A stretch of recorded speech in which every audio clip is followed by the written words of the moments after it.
Niisiis, tere õhtust kõigile, tere tulemast tagasi Parabellumisse.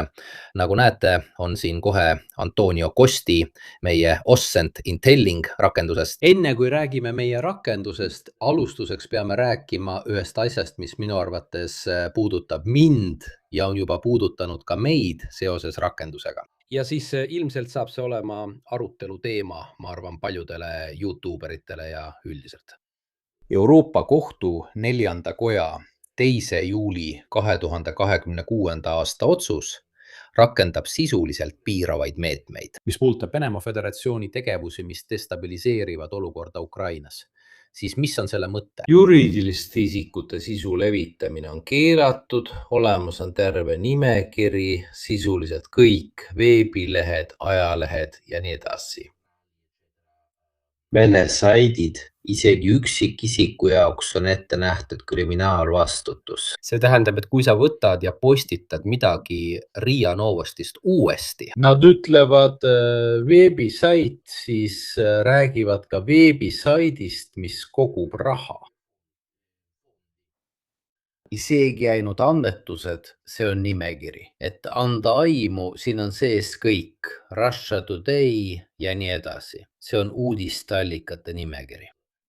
See on väga ebamäärane, selles mõttes, et ma ise olen üsna ärevil, sest mis juhtub, kui ma kommenteerin, nagu juhtus 3 päeva tagasi, Putinile esitatud kaarti. See on kaart, mida esitleti Vene televisioonis ja nii edasi. Kui ma seda kommenteerin, isegi kui ma seda ümber lükkan, siis tehniliselt selle asja eest, kui sa selle üles paned mõnele veebisaidile, ma ei tea, kas see on seotud ainult annetuste küsimusega, aga ma ei usu tehniliselt isegi lihtsalt ümberlükkamine. Selline allikas tekitab sellise mõju.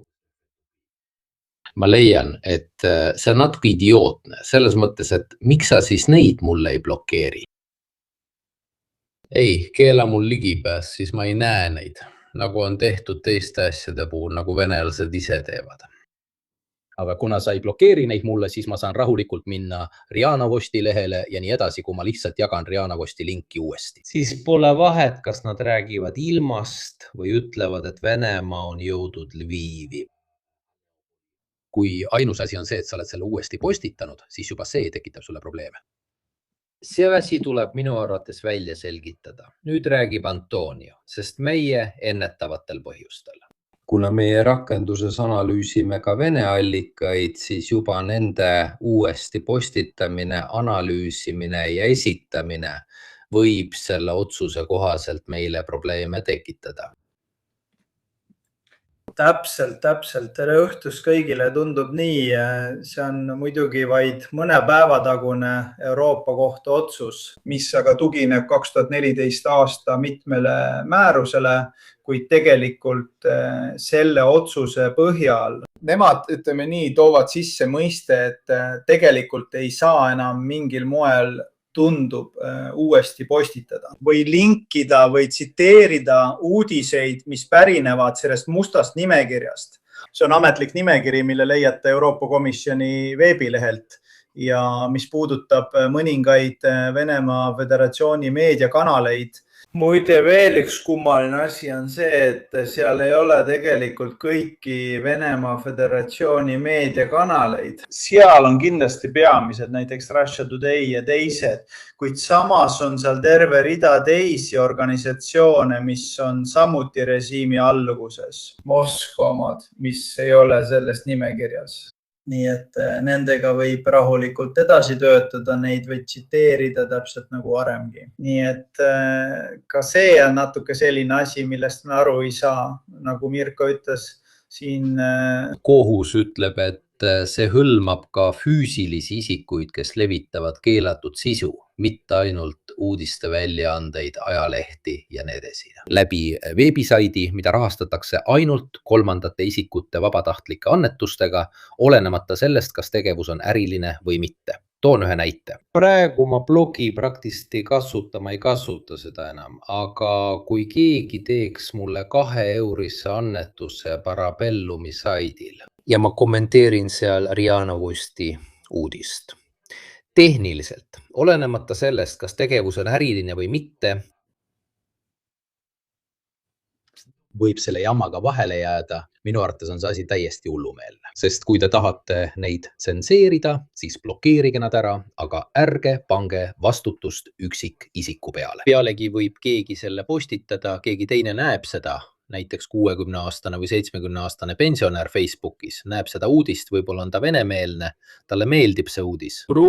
Ta jagab seda edasi, tehniliselt võib ta selle asja tõttu vahele jääda. Nüüd ilmselgelt seadust, nagu teada, saab tõlgendada, siis ilmselt on juhtumeid, kus seda rakendatakse ja juhtumeid, kus seda on raske rakendada, sest peab tingimata olema see jutt. See rahastatakse vabatahtlike annetustega, ehk kui need ei ole vabatahtlikud annetused, siis on kõik korras. See tähendab, mulle tundub see tõesti üks suur segadus, mis tekitab palju probleeme ja see on meid siiski sundinud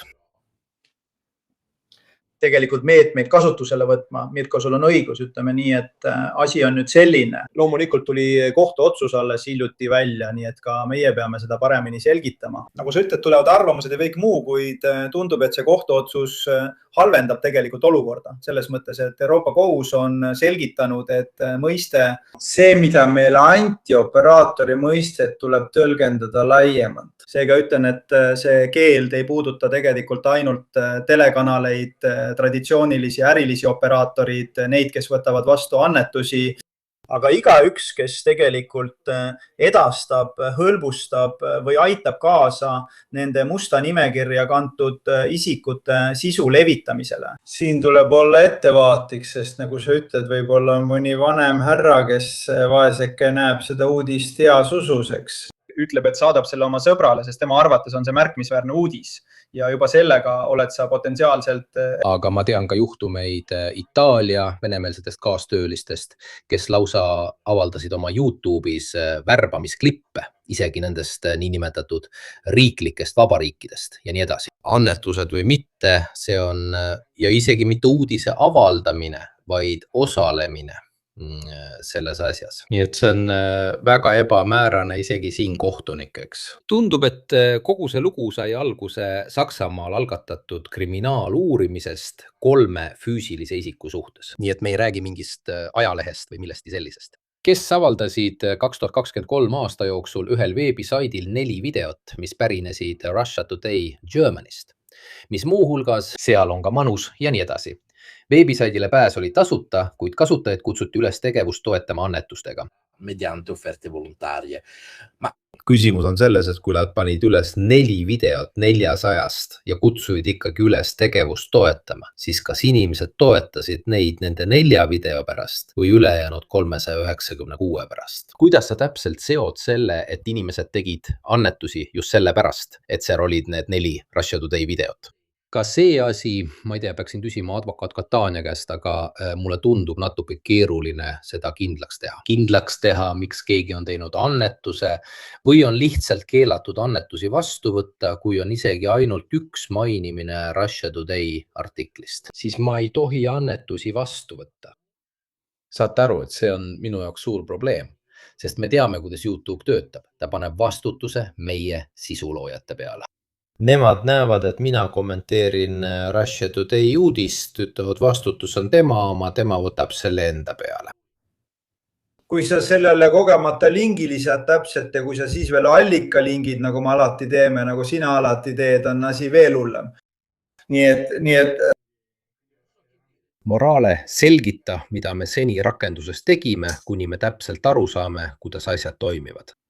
Täpselt, nii et meie, kui meil on kahtlusi, loomulikult oleme juba, ütleme nii, ettevaatusabinõud kasutusele võtnud. Seega otsustasime ettevaatuspõhimõttel, ütleme nii, takistada nende allikate sisude levitamist meie kasutajatele. Me oleme... See nimekiri, mida me enne näitasime, oli Russia Today projekt. Täpselt nii, selle musta nimekirja oleme me juba oma süsteemidesse lisanud, tegime seda serveri poolel, nii et õnneks suutsime selle juba tootmisesse rakendada ilma rakendust uuendamata, sest muidu oleks see olnud täielik kaos. ja nüüd ei tohiks meie rakenduse kasutajad meid allikaid enam automaatselt näha. Kahjuks meie jaoks on see siiski natuke kurb asi. Selles mõttes, et üks asi, mida me eelmistel päevadel ütlesime, oli see, et meie liigitame kõik allikad, me ei tsenseeri kedagi. Seejärel anname inimestele vahendid, et nad saaksid aru, kas see allikas on läbipaistvam, parem kui mõni teine, aga loomulikult peavad inimesed ise mõtlema, seega meie peame andma vahendid ja mitte kedagi tsenseerima. Aga sel viisil, nagu Mirko enne ütles, me tugevdame seda, elame natuke uuesti läbi seda olukorda, mida kogesime eelmise aasta lõpus venelastega. Ka sellepärast, et inimesed lähevad niikuinii sellele lehele, saavad seda otse lugeda. See tähendab, et see takistab isegi minul ümberlükkamist teha. Aitäh kõigile. Inimesed saavad lihtsalt vaatama minna, aga mina ei saa ümberlükkamist teha, sest kui ma seda teen ja ekraanile panen, saan ma selle jama kaela. See on hullumeelsus. See asi on hullumeelsus. Sest tegelikult on kasulik näha, mida Vene ajalehed kirjutavad, mida nad räägivad. Te teate väga hästi, et see kanal põhineb sageli sellel, mida öeldakse Vene Telegrami kanalites, Vene saitidel, kommentaatorite poolt ja nii edasi, et mõista ka nende vaatenurka ja kriitikat. Sest tegelikult on väga lihtne laiendada seda kõike igasugusele Vene päritolu sisule. Sest kui nad on juba teinud selle nimekirja saitidest, siis saab seda laiendada ka Vene Telegrami kanalitele, Vene blogijatele, ükskõik millele. Isiklikult, kuna ma elan ka Vene inforuumi najal, siis kui see asi laieneb isegi YouTube'ile, on see nagu haamriga jalga löömine. Ja, ma arvan, et sul on täiesti õigus. Hull asi on see, et võib-olla nemad, ütleme siis nii, et potentsiaalselt positiivse kavatsusega tegelikult sel moel võtavad nad tegelikult päris demokraatialt lihtsalt vahendid ära, sest inimesed nagu sina, inimesed nagu meie omal moel, kes püüavad anda inimestele analüüsimiseks tööriistu ja loomulikult peavad nad saama ligi kõigile allikatele, et neid hinnata, skaneerida, analüüsida. See tähendab, et sel moel takistavad nad tööd, seega tegelikult annavad nad vähem vahendeid. Kahjuks ma ei tea, kuidas öelda, et need on asjad, mis on meist üle, meie ei saa muud teha kui kohaneda ja sa võid loota, Mirko, et need inimesed mingil hetkel hakkavad mõtlema natuke nii nagu sina, ma ei tea, kuidas öelda. Ei ka, sellepärast, et kujutage ette, ma ei usu, et paljud inimesed sellest asjast teadlikud on. Kui paljud teist teadsid seda? Kirjutage chatti. Kui paljud teist teadsid seda enne, kui ma sellest otseülekandes rääkisin? Mitte, et see oleks mingi suur avastus, vaid lihtsalt selleks, et anda aimu olukorrast. Inglismaal, Prantsusmaal, Saksamaal ja mujal postitavad 100 000 inimesed igale poole. Ma ei tea, kas tahame rääkida 2 miljonist, 3 miljonist, 5 miljonist juhtumist, sest seda ei jagata uuesti. Midagi Russia Today'st, võib-olla ilma teada. Te mõistate, et see on probleem ka haldamise tasandil, sest isegi juriidilised terminid on äärmiselt ebamäärased. Isegi kohtunikud ei teadnud, kas nad võivad seda rakendada eraisikutele, Saksa kohtunikud. See tähendab, et kui te ei näe Vene allikaid, siis me ei ole neid tsenseerinud, vaid praegu pidime need eemaldama. Need on korralikult varundatud, nii et kui asi selgub, paneme need tagasi üles. Lisaks tegime tarkvarale uuenduse, nüüd ma ei eksi, see töötab ka Apple'i peal, nii et saate selle alla laadida, minna lingile ja laadida uuenduse alla. Ja, Mirko, kui te ei leia Vene allikaid, siis teadke, et põhjus ongi selles asjas siin. Ja kuni me paremini aru ei saa, sest siin on tegemist kriminaalasjadega, peame hetkel kahjuks selle olukorraga leppima. Täpselt nii. Kui tohib, viimane asi, me tahtsime tegelikult täna õhtul teile rääkida allikate hääletusfunktsioonist, mis meil on. Aitäh! Aitäh kõigile! Mirko, see on funktsioon, mida ta on viimastel kuudel väga tahtnud. Muidugi tegime meie kõik, et seda peatada. Ja on olemas, kui Mirko, kui tohib, javan seda korraks, kui sa tahad, eks. Jah, see on väga oluline, sest asi on selles, et meie kasutame muidugi oma kriteeriume ja nii edasi, aga teie ise saate allikale hinnangu anda ja ka soovitusi teha. Vaadake, see on ümber lükatud, sest see ja see. Nii et see on kollektiivne töö. Siis see töö, mida teie teete, muidugi sellega asi käsitsi ei piirdu. See asi antakse tehisintellektile, kes ütleb, et sain aru ja paneb selle kirja ning teab seega, et see uudis on vale, kui on ümber lükatud ja räägib selle sulle ära. Täiendavaid allikaid, et seda analüüsida, nii et ka teie panustate sellesse. Kui tahad näidata, kuidas see töötab, siis jah. Ma näitan seda teile 2 sekundiga. Täpselt nagu Mirko ütles, meie ütleme nii, meil on loomulikult kõik meie ülitäiustatud tehisintellekti töövood, mis teevad klassifitseerimist, aga meil on kindlasti vaja kasutajate tagasisidet ka sellepärast, et see aitas meid tehisintellekti tugevdamise õppefaasis, mis on meie jaoks väga oluline komponent. Nii et teie põhimõtteliselt ütlen selle 2 sekundiga ära, siis saate ise rahulikult vaadata.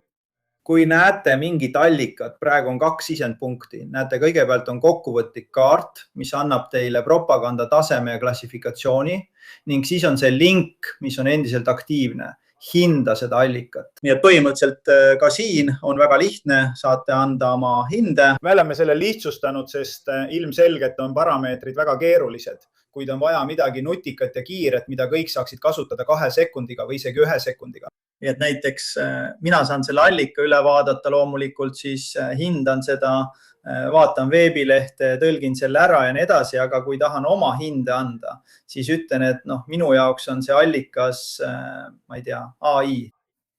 Kõik valmis, ütleb, hinne on otsustatud. Ütlen kohe ära neile kavaldajatele, kes mõtlevad, et ostan 1000 indialast mobiiltelefoniga ja panen nad allikale hääletama. Ei, me oleme nendele asjadele juba mõelnud, nii et ei saa seda laadi asju manipuleerida. Viimane asi, enne kui lasen sul minna, siis alustan ühe otseülekandega, mis saab olema väga eriline, väga tehniline ja detailide rohkem.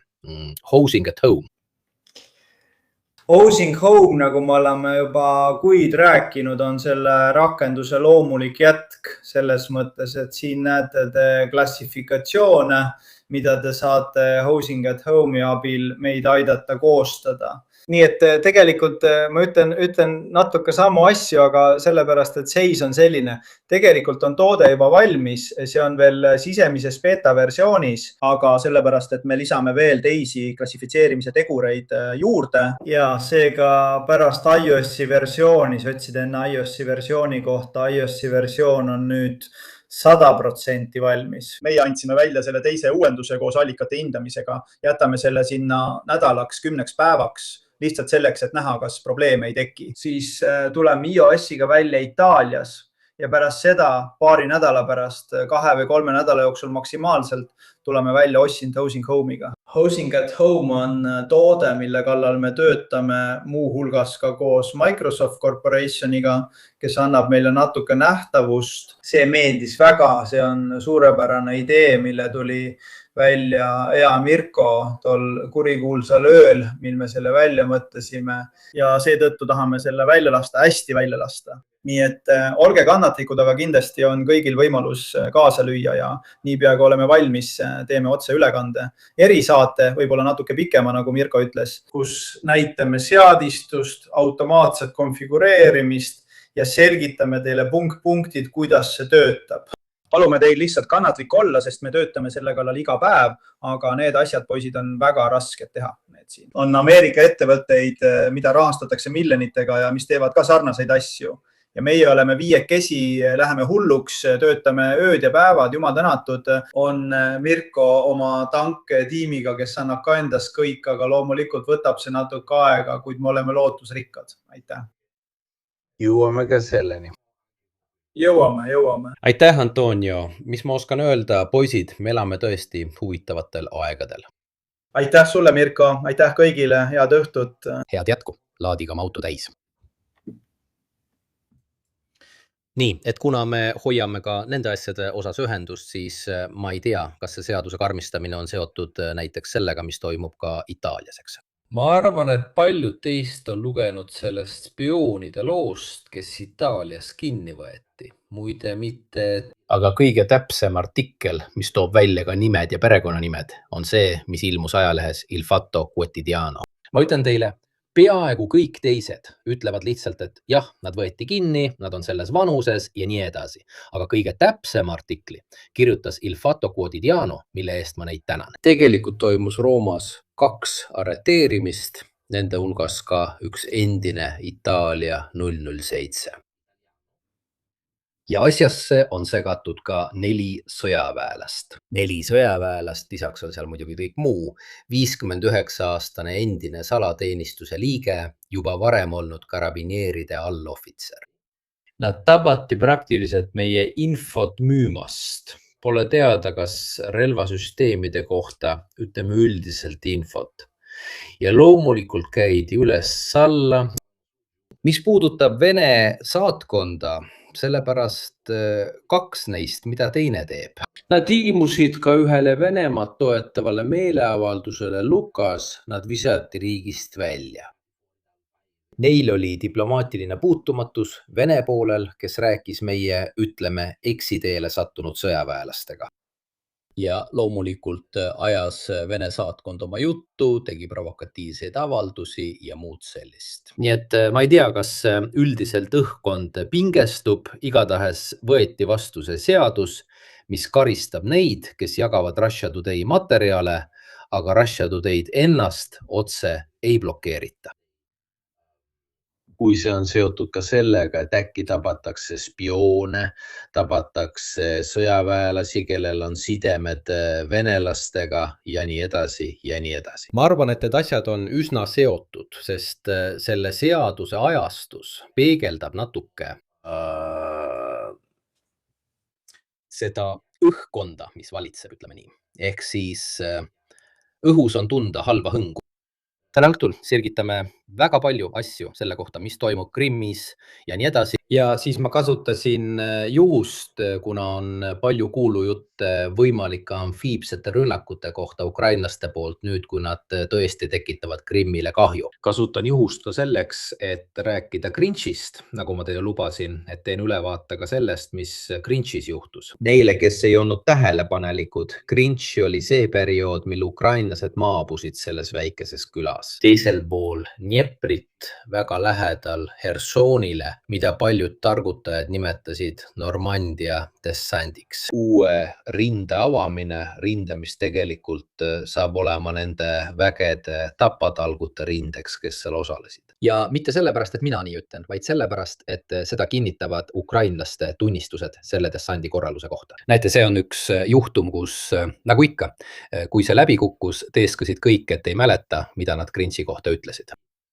Minu südametunnistus on puhas, sest ma olin sellele kindlalt vastu.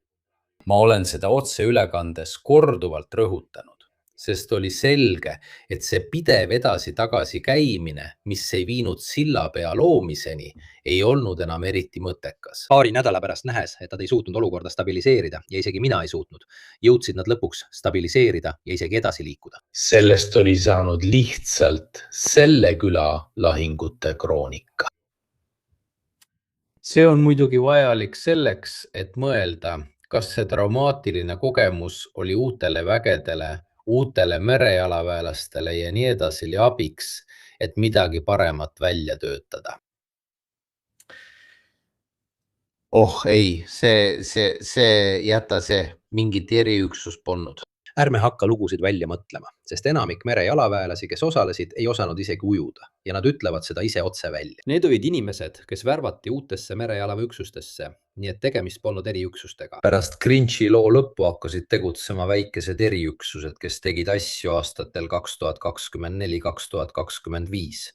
Aga tol ajal olid need värvatud inimesed. Uutesse mereväeüksustesse, kellel oli väga vähe kogemusi ja paljud ei osanud isegi ujuda. Seda ei ütle mina, vaid seda ütlevad kümned ja kümned intervjuud nende samade Ukraina sõduritega, kes selles osalesid. Mis hiljem põhjustas ka skandaali, sest neid vägesid juhtinud kindralid süüdistasid hiljem Azovi komandarid. Tõepoolest, ta eemaldati hiljem just selle olukorra haldamise tõttu. Seega on huvitav näha just, kas sellest õppetunnist oli vähemalt midagi kasu. Täna küsis keegi mult, kas on tõsi, et Kiievis tabati laskemoonaladu. Jah, see on tõsi. Küsisin seda ka mõnelt oma OSCE-s töötavalt sõbralt, kes on Kiievis ja nemad kinnitasid seda mulle. Aga tegelikult mul on pildid olemas.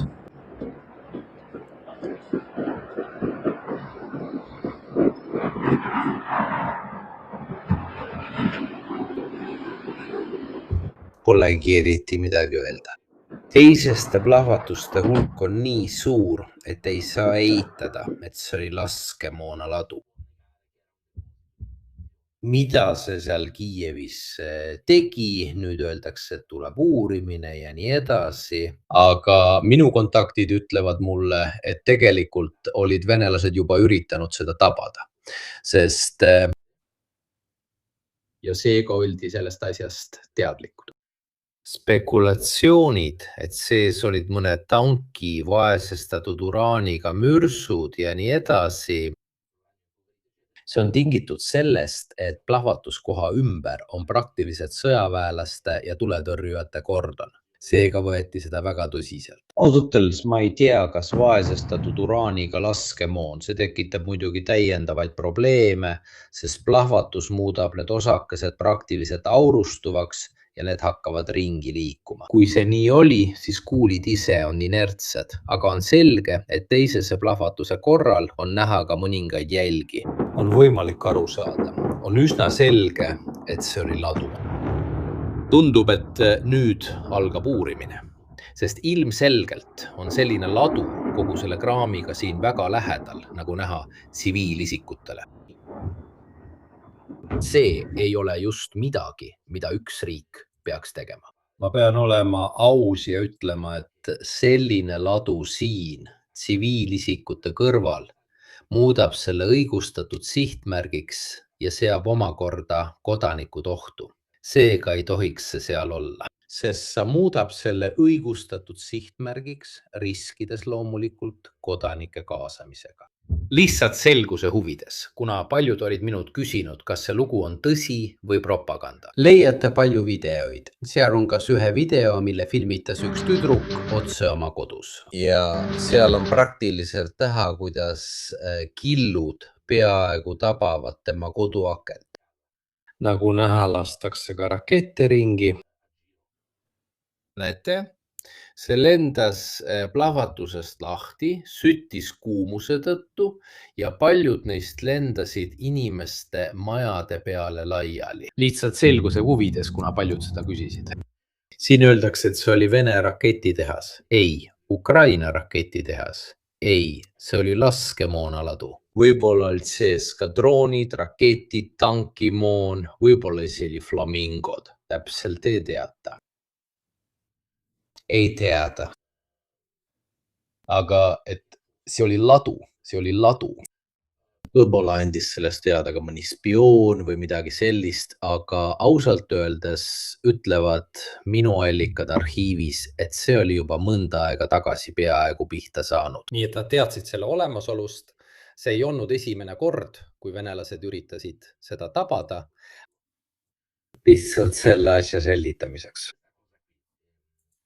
Tuleme veel natuke tagasi, veel natuke. Nii, Krimmi küsimus. Nagu te nägite, 6. kuupäeva õhtul tabati esimest korda Omskit. Esimest korda õnnestus ukrainlastel FP1 drooni variandiga ületada 2000 kilomeetri piiri, isegi 2500 ja neil õnnestus tabada üht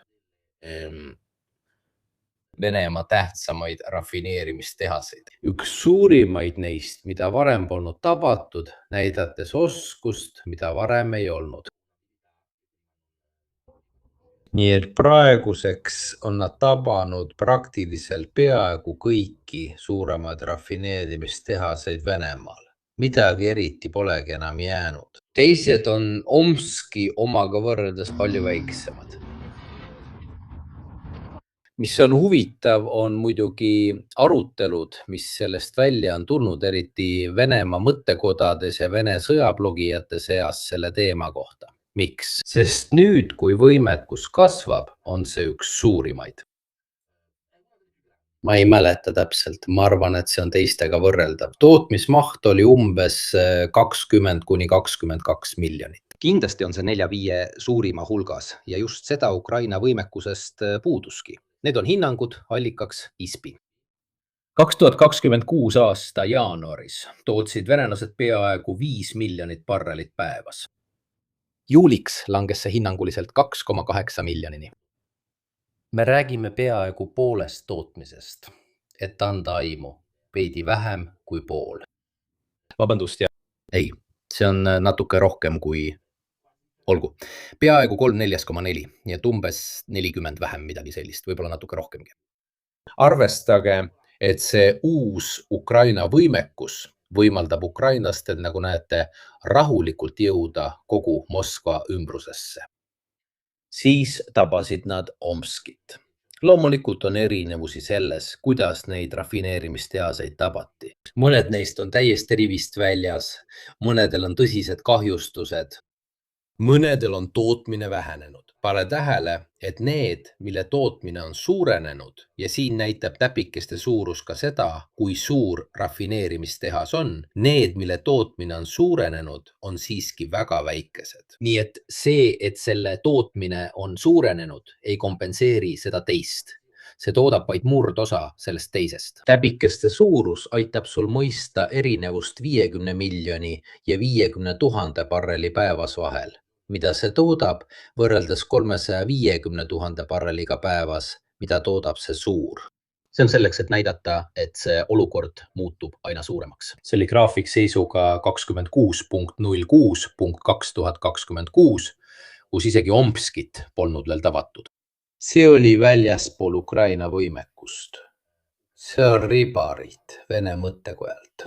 Nagu näete, Ukraina strateegia, mida me nüüd põhjalikult analüüsime seoses Krimmi võimalustega ja nii edasi. Mida rohkem suureneb ukrainlaste ulatus ja võimekus, seda rohkem kasvab sihtmärkide arv, mida nad suudavad tabada. Ja see tähendab, et Venemaa võime kõike katta muutub järjest väiksemaks, sest nad peavad paratamatult valima. Kas aidata inimesi Krimmis, kaitsta kontaktliinil või kaitsta Moskvat. Või kaitsta kõiki neid keskseid rafineerimistehaseid. Et anda aimu, nad on oma oskuste poolest juba peaaegu Novosibirskini jõudnud. Jekaterinburgist kaugemal, siin oli Omsk. Nagu näete, on olukord tähtis, eriti seoses ülejäänuga. Lähme kuulsa koridori teema juurde, kus neid rünnatakse. See tähendab Mariupoli, Melitopoli, Krimmi maantee. Pange tähele, et see on videodega kinnitatud, hävitatud masinate arv. See number kasvab. Jah, üsna palju. See on kaart kõigi tabamuste geolokatsioonidega ja siit näeb, kuhu ukrainlased keskenduvad. Väga palju Krimmis. Arvestage ka sellega, et Krimm on äärmiselt haavatav, sest ka venelased said aru, et kui see pole maismaaga ühendatud, pole elamiskõlblikkus just suurem asi. Tegelikult ehitasid nad silla, aga see sild ongi tema nõrkus. Sõltuvus kõigist nendest sildadest, mis selles piirkonnas on, mis nagu näete on täis soid, soolaseid soid. Ma arvan, või igatahes on need madalad väikesed lahed koos väikeste maakitsustega. See teeb Krimmi üsna lihtsasti isoleeritavaks, kuna sa ei pea tabama palju sihtmärke või peamisi teid, et see ära lõigata. Nüüd näeme, kuidas ukrainlased on viimase 1,5 kuu jooksul varustusteed läbi lõiganud ja ründavad ka varustusi endid. Aga mis kõige tähtsam, see on klassikaline ettevalmistav operatsioon ehk nad loovad tingimusi. Orkusi võimekuse halvendamine selle piirkonna ja ka Krimmis asuva suure hulga sõjaväelaste toetamiseks. Tõenäoliselt ka selleks, et hakata midagi maa peal tegema, aga mitte selles mõttes, et nad tungivad sinna sisse. Piisab juba ideest, et Ukraina dessant isoleerib mõne väikese Vene garnisoni.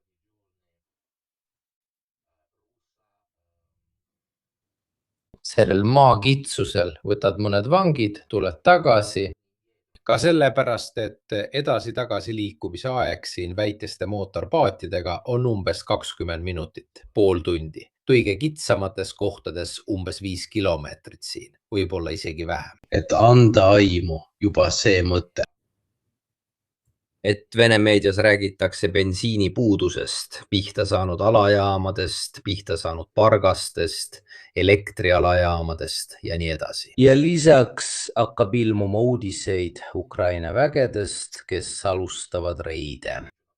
Kui inimesed on juba piisavalt ärevil ja paanikas, kipuvad nad neid asju liialdama, mis võib kindlasti olukorrale kaasa aidata. On ka üks väike asi, mida ukrainlased võiksid propagandistlikust vaatenurgast ära kasutada. Selles mõttes, et kui keegi vaatab täpselt selles piirkonnas seda väikest maatükki, mida nimetatakse Kinburni maasääreks, see kuulub Mõkolāživi oblastisse, kui ma õigesti mäletan, just see väike tükk seal, nii et kui nad isegi ainult selle väikese tüki kätte saaksid, võiksid nad tehniliselt öelda, et on Mõkolāživi oblasti täielikult vabastanud. See oleks muidugi natuke kahtlane, aga kindlasti kasutatav propagandistikust vaatenurgast.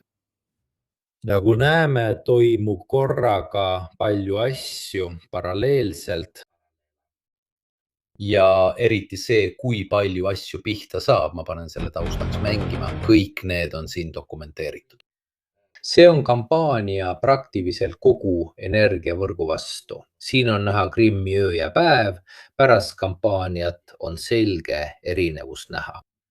Kõik videod on kuupäevadega varustatud, iga üks neist on 3-4 minutiline kokkuvõte. Ja võib näha kümneid ja kümneid ja kümneid elektrialajaamu, mida tabatakse. Huvitav on see, et ukrainlased pärast seda, mida nad selles osas tegid, hakkasid siin samuti tuld andma.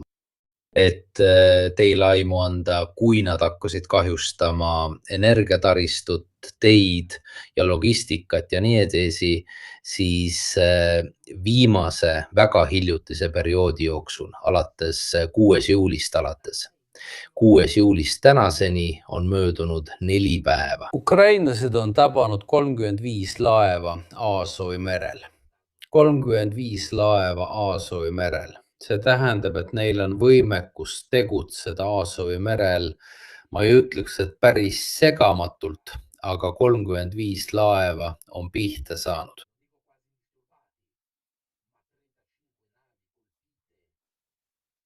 Eelkõige naftatankerid, mis vedasid loomulikult bensiini. Nii et kõigepealt tekitad kriisi ja siis lähed ründama. Need, mida mina tean, on 35 ja Titsio, aga võib-olla tuleb veel juurde. Kindlasti on seal kapten Barmin, Sanar 3, 7 ja tema selle asemel. Pihta on saanud 10 laeva, millest 8 on naftatankerid.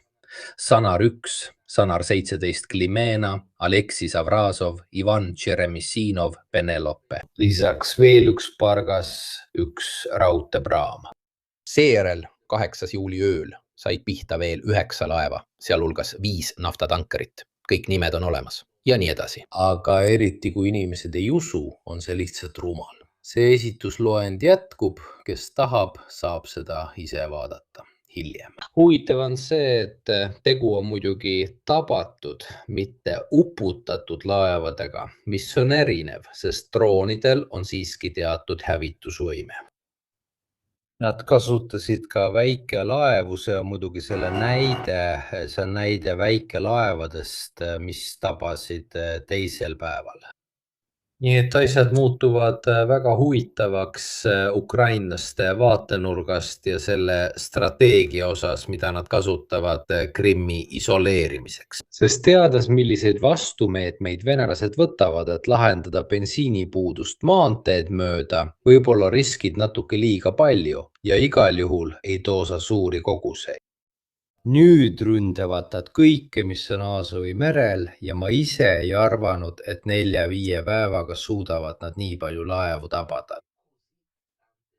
See tähendab, et venelaste jaoks selles piirkonnas, seega Kertš, Herson, Krimm, Melitopol, Berdjansk, peab olukord olema halvenenud. Sest kui nad suudavad kasutada nii palju keskmaadroone, et tabada 35, 40, mõned ütlevad isegi 48 laeva, siis selles videos näete neid kindlasti ükshaaval.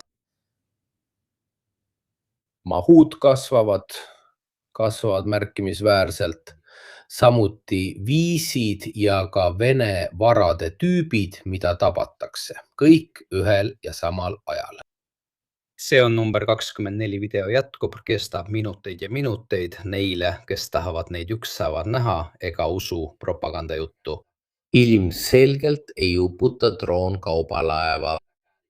Droonipaadid on juba tõhusamad, neil on 300 kuni 400 kilogrammi lõhkeainet, nad võivad selle isegi uputada. Aga kindlasti muudab just selline Ukraina tegevus, eriti kui see on koondunud väga lühikesele ajale Aasovi mere sisuliselt omamoodi pardijahiks. Ka sellepärast, et need on aeglased laevad, mida on lihtne tabada, neid saad mitu korda tabada. Ja see tekitab suure probleemi. Seega, mis oli Putini pärl? Sest propaganda vaatenurgast oli Krimm 2014 aastal tema suurim saavutus, mille ta saavutas ilma ühegi lasuta. Siil tuleb öelda, tegutsesid nad väga kiiresti ja väga koordineeritult, kuid nüüd on sellest saamas nende Achilleuse kand. Krimmi hoidmiseks on vaja suurt logistilist pingutust. Väga koormav venelaste jaoks ja see piinlik olukord. Kindlasti on see midagi, millele venelased nõuavad tungivalt lahendust. Ka Venemaa sees räägitakse olukorrast, milles Krimmi elanikkond praegu on. Need hääled muutuvad üha valjemaks. Seega minu arvates rakendavad ukrainlased kindlasti õiget strateegiat, arvestades samal ajal ka venelaste vastusamme. Seal on veel palju teisi esitusloendeid, saate neid vaadata, ma lasen neil meelega läbi kerida. Nii saab igaüks kontrollida, kas tabatud laevade kohta esitatud väidete arv on võltsitud. Siin on kõik videod, saate neid ükshaaval vaadata, leiate need ka allikate alt. Niisiis, astudes sammu tagasi, vaatame ka seda, mis juhtus Krinkis. Ma loodan, et see õppetund, mis minu arvates on ka natuke tahtlikult unustatud, sest ikkagi hukkus palju sõdureid. Ja sellest polnud eriti kasu, mitte eriti. See pani teda kõiki vigu mõistma ja võib-olla neid vigu enam ei korrata. Ma usun, et tol ajal ei olnud ukrainlased üldse valmis. Nad polnud piisavalt treenitud ega omanud mingit kogemust selles valdkonnas. Leiad need kirjelduses pärast Giacomo nime, nii kommentaarides kui ka video kirjelduses, seega saad neid ükshaaval vaadata. Vaid vähesed Ukraina ajalehed käsitlesid seda, mis seal juhtus. Ja kogemust marintsades Sandi vasakkaldale Dnipro jõe ääres pole kunagi varem räägitud lugu. Enamik sellest, mida räägitakse, on sisuliselt kas komandöride või merejalaväebrigaadide sõdurite tunnistused.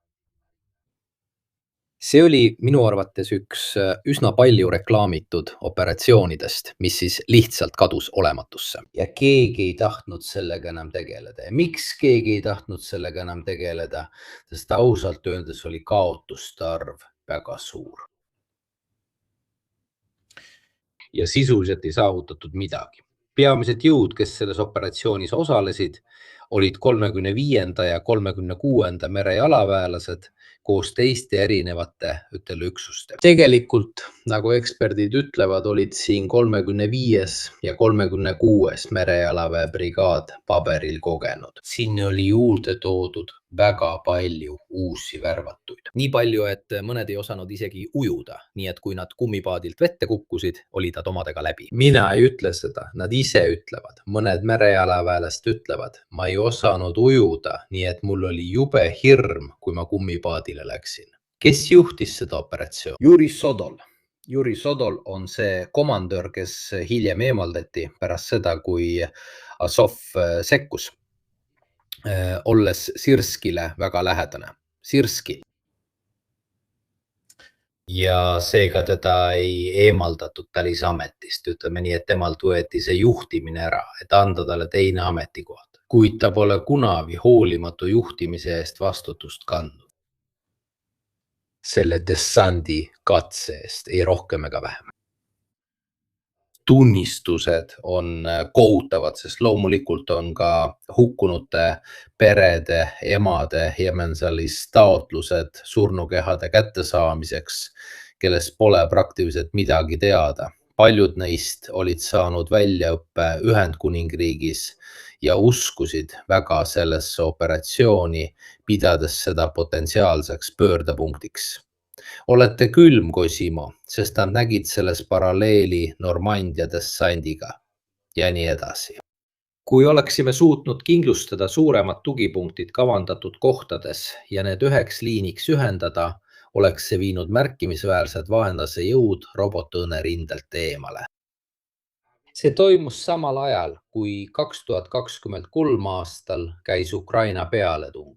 Ja see oli katse avada väite kõrval rindelõik, mis oleks kindlasti jõud eemale tõmmanud. Seda ütlevad mitmed merejalaväelased. Vene vägede liikumine oleks nõudnud nädalaid, võib-olla isegi kuid, mis oleks tõsiselt kahjustanud logistikat ja nõrgestanud operatsioone. See oleks võimaldanud suruda edasi Armjanski suunas. Armjansk. Ja võib-olla Lagavulinit polnudki, all olid Lagavulini 8, 12 ja 16. On huvitav näha, sest kui te mäletate, siis tol ajal märkasime, et oli antud väga palju dessantvarustust. Paate, väiksemaid paate, pargasid, isegi sildu. Metallist plaadid, mida visatakse maha, et raske tehnikal oleks võimalik maabuda pehmemale pinnasele ja nii edasi. Mida hiljem enam kunagi ei kasutatud. Aga ukrainlastel on see siiani alles. Sakslased andsid neile piisavat varustust, et terve brigaad üle viia. Aitäh, mis on moraal? Nad jätkasid nende katsetega. Ja need lood, mis on väga pikad artiklid, ütlen teile ausalt, ma lihtsalt annan teile vihje. Võin teile sellest loost natuke ette rääkida, sest see põhineb peaaegu täielikult sõdurite tunnistustel, kus mõned neist jäid teisele kaldale lõksu isegi 10 päevaks. Ja nad räägivad, et paljud nende seas surid, sest polnud võimalik isegi haavatuid ära viia. Ja paljusid neist opereeriti nii-öelda koha peal, sealhulgas amputeerimised, surid linnas, ühes linnas. Nad olid seal üle 10 päeva, enne kui neid hakati transportima. Teisel pool, nagu ta ütles, oli võimatu saarel tugipunkti rajada. Me meenutasime soist ala, mis oli täis pommitamisest tekkinud kraatreid ja langenud puid. Kaevamine polnud võimalik. Niipea kui üritasid midagi kaevata, täitus maa kohe veega. Seetõttu kasutati pommikraatreid sageli suurtükitule eest varjumiseks. Merejalaväelaste sõnul pakkusid droonide eest varju mõnikord puudesse kinni jäänud rusud, samuti oli seal väga vähe taimestikku. Selle teksti 2 kangelast, kellest üks on droonioperaator, said käsu rajada saartel positsioonid, et olla venelastele lähemal. Siiski keeldusid nad oma ülemate käskude täitmisest, sest see oleks olnud enesetapp. Tunnistused on jahmatavad, ma lugesin kõik need tohutud artiklid läbi, sest paljud neist on tõesti väga põhjalikud ja hästi kirjutatud. 40 lehekülge tunnistusi ja need on tunnistused nende paatide juhtimisest, nende maabumiste korraldamisest, mis olid äärmiselt organiseerimata, justkui Tapale saadetud. Tapale selle jaoks, mis hiljem oli lihtsalt PR-i jäänuk. Sest pärast seda, kui oli aru saadud pärast paari nädalat, et nad ei olnud suutelised silla pead rajama ega seda laiendama, hoida seal mõnikümmend, jah, ma panen need kõik sinna. Fabio, sa saad neid lugeda. Need on kõik artiklid muide ukrainlaste omad, sest ikkagi Ukrainas võib-olla, tead küll. Meie jaoks on see asi natuke tagaplaanile jäänud, on radarilt kadunud ja nii edasi. Aga Ukrainas on üks suur küsimus, mis on jäänud lahendamata, sest väga paljud neist merejalaväelastest, räägitakse sadadest, on sisuliselt surnud, kadunuks jäänud. ja pered ei tea isegi, kas nad on vangi võetud. Ja seetõttu on olemas terve emade komitee, kes küsib, kus on minu poeg. Selles väga pikas artiklis on palju postitusi, kus kõik Ukraina emad, pereliikmed ja nii edasi. Nad ütlevad, minu poeg oli sellesse asjasse segatud. Ma tahan teada, kas ta on surnud. Tahan teada, kas ta on kinni võetud. Keegi ei vasta mulle. See on probleem.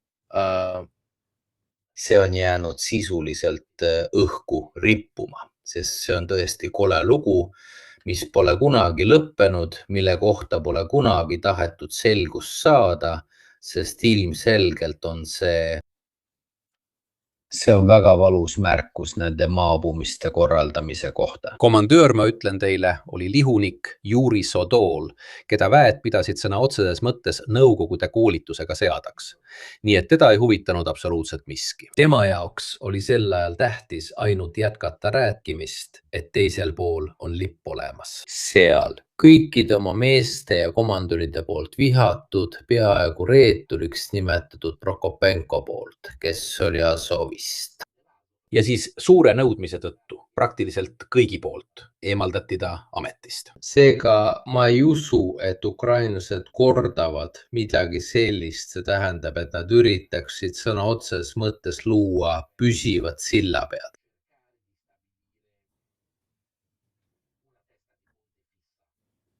Välja arvatud juhul, kui olukord Ukrainas, Hersoni poolsaarel, Kimburnis ja Krimmis pole nii palju halvenenud. Et sa saad tõesti maabuda ja alustada.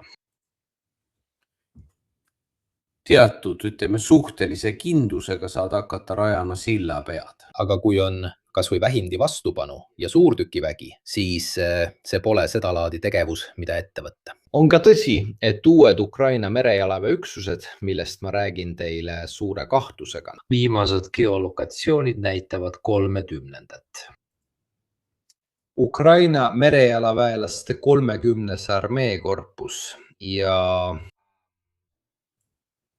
Melitopolis. Ja Melitopolis, kas ma ütlesin õigesti? See on nimega Mõkolaiv, Mihhailivka, mis asub Hersoni lähedal.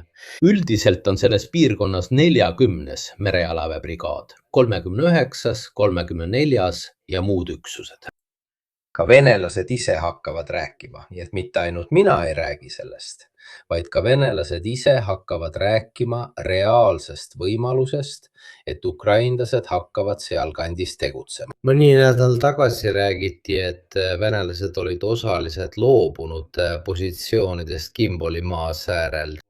See oleks see piirkond siin. Miks? Sest see on üks piirkond, mis praktiliselt ei paku katet, ehk kui sa sinna lähed või pead seda positsiooni hoidma. Ka kopteritega oleks võimalik, võiks kasutada ka koptereid, aga kas sa kuuled neid saabumas?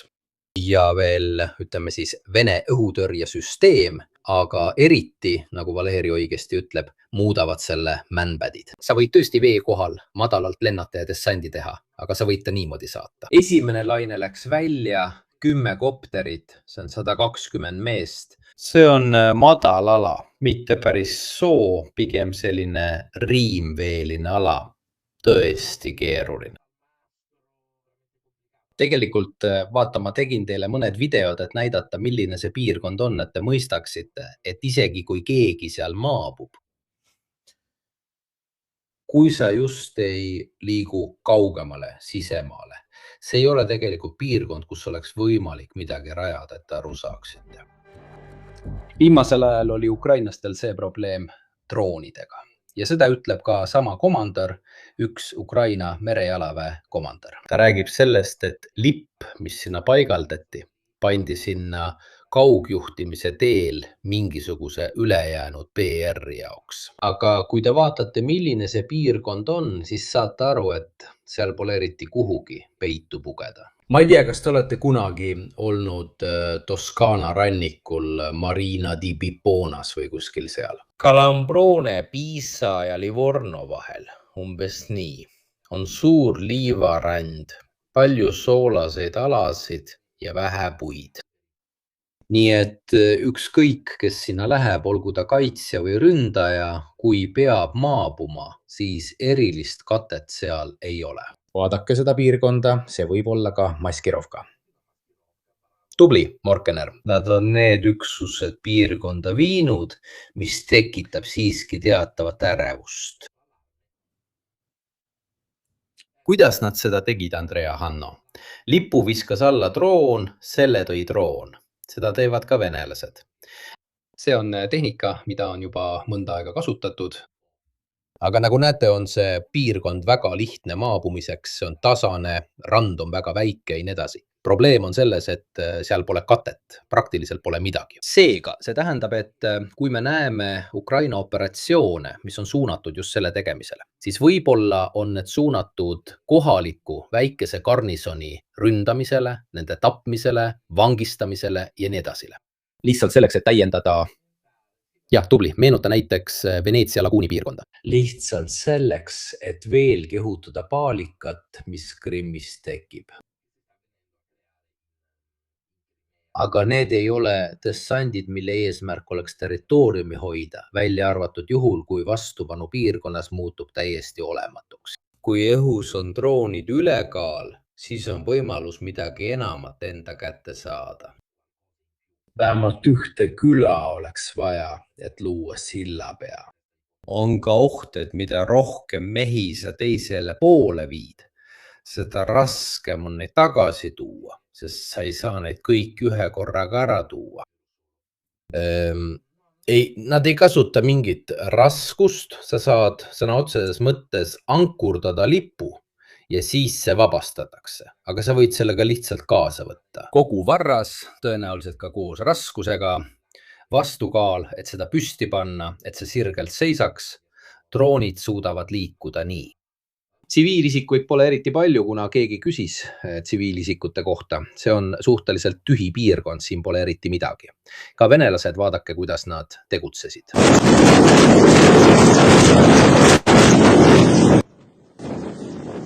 Ka venelased, nagu näete, kui nad tulid vägesi piirkonda, kaldusid neid tooma helikopteritega. See oli kõige kiirem viis vägede liigutamiseks selles piirkonnas. Siin ei ole see just parim koht operatsioonis, kus sa tahad sillavead rajada. See tähendab, et tõenäoliselt kuuleme midagi, aga selle eesmärk on lihtsalt segadust tekitada. Tõenäoliselt mitte päris dessantoperatsioon. Näed, seal all on mingi baas. Siil on sõna otseses mõttes plats, natuke nagu Elon Muski raketideks, mis maanduvad otse. Sa viid selle drooniga kohale, lased selle sõna otseses mõttes maapinda puudutada ja vabastad selle. See on Ukraina lipp, mis lasti alla Kimburni säärele, mis on tehniliselt see tipp, millest räägiti. See on osa Mikolaivi oblastist, mitte isegi Hersonist. Ainus osa Mikolaivi oblastist, mis on venelaste kontrolli all.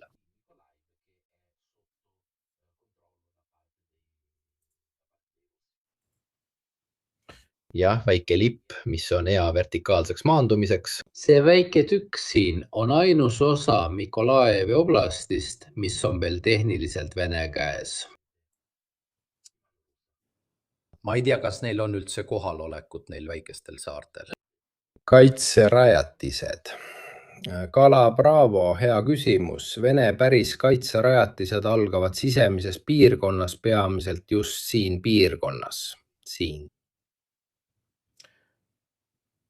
Selles piirkonnas, siin hoiavad venelased suuremat osa garnisonidest, et reageerida võimalikele tegevustele.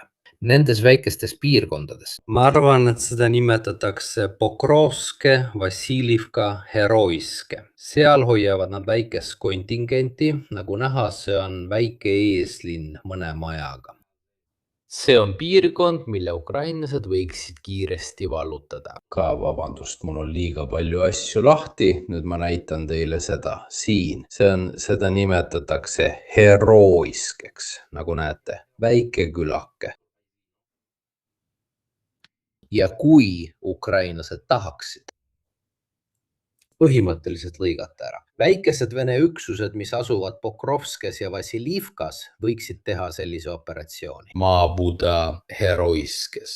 Lõigata ära nende väikeste Vene garnisoonide taganemistee, mis asuvad Pokrovkas, Pokrovskes, Vassilivkas. Tappa nad maha, võtta nad vangi ja nii edasi ning siis tagasi minna, tagasi pöörduda. Tegelikult algavad Vene tegelikud positsioonid palju tagapool. Suuremad positsioonid on selles piirkonnas siin ja loomulikult Hersoni ees. Siin ongi suurem osa üksustest.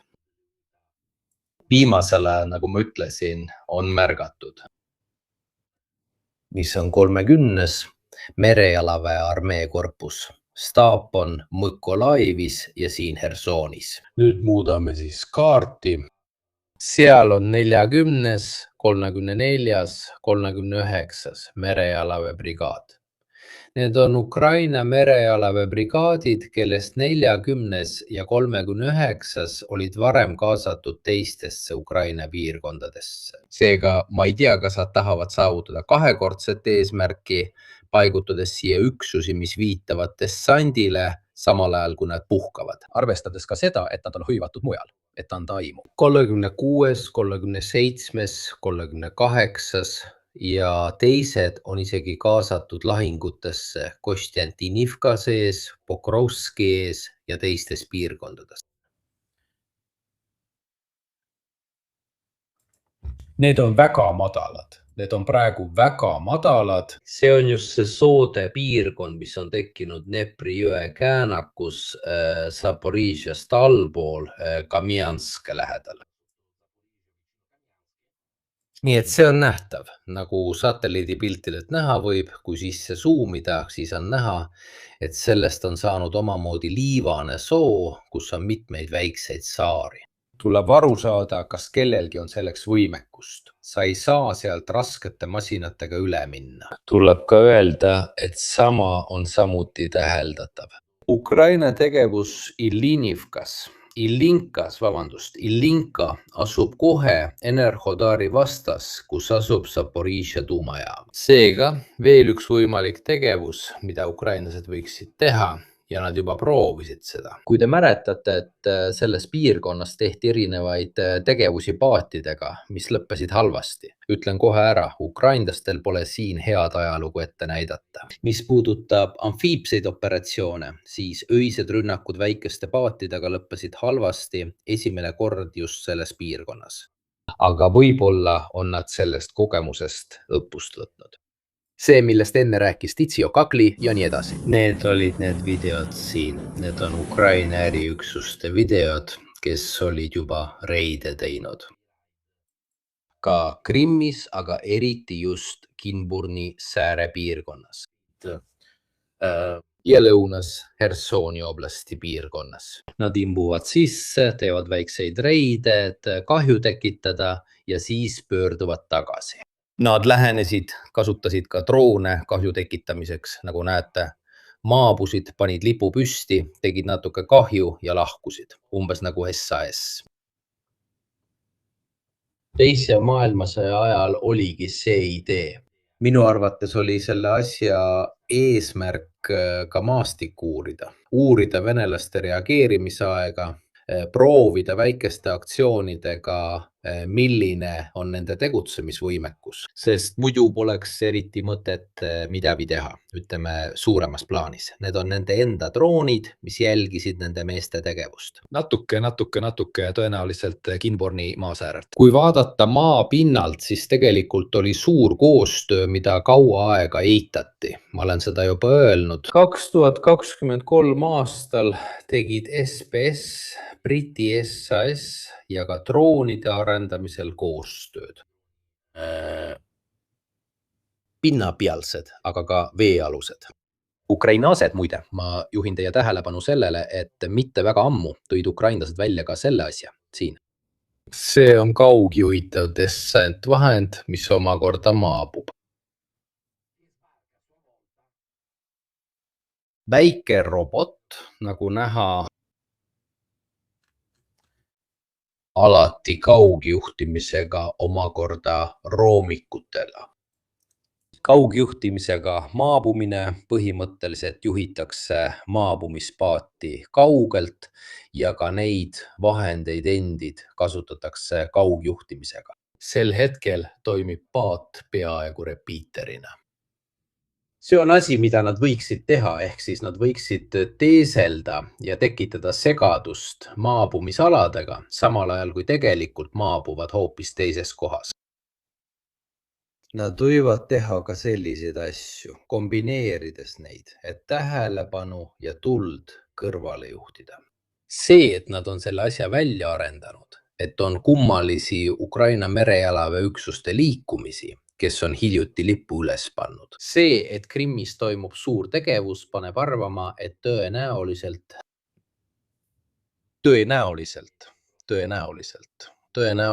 näeme lähitulevikus selles osas Ukraina tegevusi, minu arvates. Mitte nagu Krinki omad, vaid pigem suunatud kiiretele rünnakutele ja taandumistele. Või igal juhul toita üldist kriisitunnetust, mis puudutab üldiselt Krimmi, nagu ma ütlesin, ei arva seda ainult mina.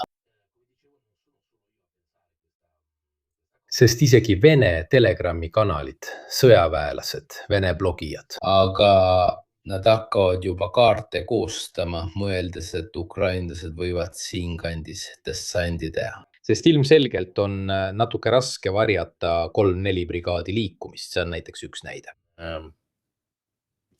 Sõjaväe blogija ja mõttekoda, Vene oma, nagu näete, ka nemad märgivad ära Ukraina üksuste kohaloleku, mis on paigutatud just nimelt sellesse piirkonda. Me ei ole ainsad, kes neid asju jälgivad, ka nemad on seda jõudude koondumist märganud. Huvitaval kombel koos Mykolaivi juhtimisega, mis paneb mõtlema, et midagi on toimumas. Seega hoiame olukorral silma peal ja püüame aru saada, kui teostatav ja tõene see on. Ausalt öeldes, sest ma teadsin, et niipea kui sellest räägitakse, kerkib kohe uuesti üles küsimus, millest. Ja siis Krinki ma lubasin teile sellest rääkida. Ja ausalt öeldes panin teile sinna 5-6 artiklit, neid on kokku 200 lehekülge. Ilma kartuseta vastu vaielda. Krinki oli otsustusvõime ja meeste raiskamise poolest täielik katastroof. Ta ei saavutanud midagi ja see on lahtine haav, mida vähesed julgevad uuesti avada. Kindlasti on see miski, mida paljud ukrainlased võtavad arvesse, kui sellist tüüpi operatsioonid taastuvad, sest see jääb ikkagi väga... Kindlasti kerkib taas esile võrdlus sellega.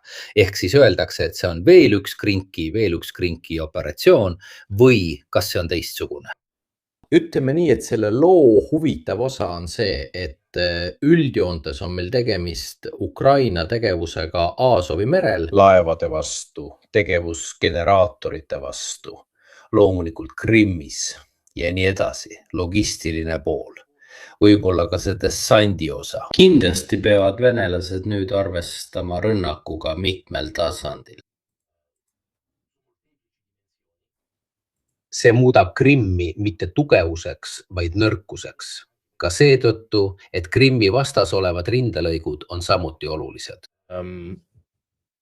Need on passiivsed, see tähendab 2 aastat pole venelased Hersoni suunas midagi teinud, kuigi on neid, kes unistavad, et midagi juhtuks Odessa suunas. Seega on paljudel mõttekodadel ja analüütikutel õigus, kui nad ütlevad, et Ukraina rünnakud on muutud Krimmi ressursist nõrkuseks. Vaid hoopis Achilleuse kallaks, sest tuleb tegeleda ka inimeste isiklike probleemidega. See on strateegia, mida ukrainlased rakendavad palju laiemas ja strateegilisemas mõttes kui ainult Krimmi suhtes. Aga maapinnal jätkavad venelased loomulikult survet territoriaalsete vallutuste osas ja püüavad vallutada samu kohti nagu alati. Kuid need on 2 täiesti eraldiseisvat kampaaniat, 2 täiesti erinevat nägemust. Pange seda tähele. Ka propagandat silmas pidades kipuvad ukrainlased olukorras koha peal peaaegu üldse mitte rääkima. Samal ajal kipuvad venelased palju rääkima olukorrast koha peal, ja mitte rääkima rafineerimistehastest ega Krimmi olukorrast. Seda ütlevad venelased ise televisioonis. Nad ütlevad, et kõik on korras, räägivad bensiini küsimusest, varilaevastikust ja nii edasi. Näed, tubli, et tõid selle mobilisatsiooni teema üles, Stefano. See on teema, millest räägitakse palju ka Venemaal. Hiljuti lugesin seda, mida kirjutas Girkin vanglast. Ma loen selle teile ette, kui te ei tea, kes on Igor Girkin, hüüdnimega Strelkov. See laskur on mees, kes sisuliselt andis Donbassi sõjale hoo sisse, luues ja kohale tuues esimesed enda loodud relvarühmad. Ta avaldas selle oma Telegrami kanalil, nii et te leiate selle sealt vabalt ja ta ütleb sisuliselt järgmist. Et kuna tema ise on vanglas, siis pärast 2024 ja 2025 aasta läbikukkumisi, kui räägiti kiirest võidust, ei saavutatud seda. Inimeste arv, kes tahab isegi vanglatest värvatuks saada, on praktiliselt langenud nullini. Ta ütleb, et praktiliselt pole enam kedagi, kes tahaks isegi vanglas teenistusse minna. Samas kui varem oli see palju lihtsam. Eriti just 2024 aasta ütleb ta. 2024 aasta sügisel, kui ma jõudsin karistuskolooniasse, inimesed mindi sõtta, pidid isegi 3-4 kuud ootama, et valituks osutuda. Nüüd aga ütleb ta, et sõjaväkke pääsemine on haruldus ja asju otsustatakse ka juhtumipõhiselt. Aga ta ütleb ka, et viimase 6 kuu jooksul pole ta vanglas sees midagi sellist näinud. Praktiliselt mitte keegi ei tahtnud enam minna viletsust kannatama. Tähendab, on vanglas ja ei taha sinna minna, enam pole nõudust. Tegelikult ütleb ta, ma ei saa neid selle eest hukka mõista. Seda võite otse tema sildist leida. Nii et ka vanglates on värbamisega probleem või said nad aru, kui paljud on sellest värbamisest tagasi tulnud? Kas ta pidi neile amnestiat andma selle eest, mida nad olid teinud? Kas nad ei näinud paljusid tagasi tulemas või polnud seal palju õnnelikke lugusid? Ka sealtkandist värbamine on muutunud problemaatiliseks, seega suure tõenäosusega on see muidugi pigem anekdootlik asi. See on ainult Girkin, kes räägib oma isiklikust kogemusest, sellest, mida ta oma vanglas näeb, kuid juba see annab sulle mõista, et on raskusi, nagu ma Ivan Greco puhul selgitasin. Kogu see Ukraina tegevus, logistika, generaatorite, Krimmi, bensiini tootmise ja nii edasi, tekitab ikkagi palju sisekriisi. Selle eesmärk ei ole niivõrd venelasi rindel peatada, kuigi muidugi, kui sa vähendad bensiini tootmist. See kindlasti tekitab probleeme sõjapingutuse toetamisel, kuid see õõnestab Putini toetust.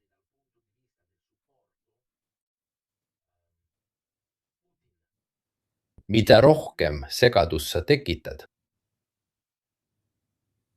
droonidega, bensiinipuudusega ja nii edasi, seda vähem on tal võimalust teha veelgi ebapopulaarsemaid otsuseid. Millisest ebapopulaarsest otsusest me üldse räägime? Ma toon teile välja ainult selle. 5 päeva tagasi nimetas Peskov erioperatsiooni sõjaks, öeldes, see ei ole enam erioperatsioon, see on sõda. Miks ta seda tegi? Sest on muutunud viis, kuidas asja kirjeldatakse. Sest kui sa räägid sõjast, siis tehniliselt saad kehtestada sõjaseisukorra ja korraldada uue tõelise mobilisatsiooni. See ei ole enam ametlikult eriline operatsioon, nagu Peskov ütles. Aga juba siis, kui sa muudavad viisi, kuidas sellest räägitakse, tähendab see, et sa püüad avalikkust selle asjaga harjutada. Ma olen nõus. Ukrainlased juhivad droone, teevad palju operatsioone, aga seal on ka ameeriklaste käsi mängus. Seda ei ütle ainult mina, vaid ka mitmed analüütikud, sealhulgas ukrainlased ise. See on nagu avalik saladus, meie oleme seda öelnud. See tähendab, et kui ukrainlastel õnnestub seda teha, siis selle taga on Anthropic, kes analüüsib marsruute, parimat lähenemist, võttes arvesse ka õhutõrjepositsioone ja Vene vägede liikumisi. Kas CIA keskluureagentuur on rohkem või vähem andnud oma heakskiidu Ukraina tegevusele? Kuna nad on tugevdanud Ukraina droonikampaaniat. Aitavad meil ka paremini aru saada, kuhu lüüa ja nii edasi ja nii edasi. On olemas New York Timesi artikkel, seega mitte Vene Pravda või midagi sellist, kus kirjeldatakse väga täpselt, kuidas Trump ütleb üht asja. See on. Aga tegelikult teisest küljest annavad Ameerika luure ja teenistused siiski infot ja ka Ameerika ettevõtted, mitte ainult Starlink, vaid ka Anthropic ja teised, aitavad ukrainlasi selle kampaania edukal läbiviimisel palju. Leiate artikli vestlusest. Seega on see Ukraina võimekuse, sihtmärkide otsimise, maastiku uurimise, tehisintellekti rakendamise, Starlinki ühendamise ja nii edasi koosmõju. Üks asi, mida paljud küsivad, on see, kas venelased suudavad droonide mahu poolest sellele vastata. Ja tehniliselt kindlasti, jah. Nad võiksid 3–6 kuu jooksul teha täpselt seda, mida ukrainlased teevad. Neil puudub üks asi, neil puudub Starlink. Venelastel ei ole piisavat satelliidikatet, et koordineerida rünnakuid. Et teile aimu anda, siis viimase 1,5 kuu jooksul on ukrainlased ainult Zaporižžja koridoris kasutanud 10–12 000 drooni. Venelased ei saa seda teha. Nad saavad seda teha antennidega. Probleem on selles, et ukrainlased näevad antenne ja hävitavad need. Suured kõrged antennid, eriti kõik ühes tasases piirkonnas, nagu Zaporižžja koridori ümbruses. Seal saab seda teha. Aga nad ei saa täpselt samasugust kampaaniat läbi viia, nagu ukrainlased droonidega teevad, kui sul ei ole Starlinki ja kui sul ei ole tehisintellekti. On veel üks asi.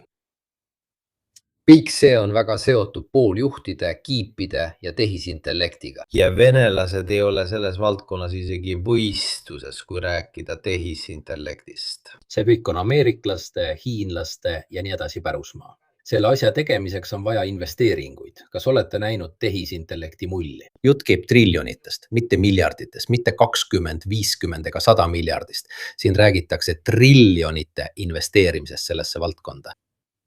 Seega ei ole see midagi, mida saaks niisama lihtsalt teha.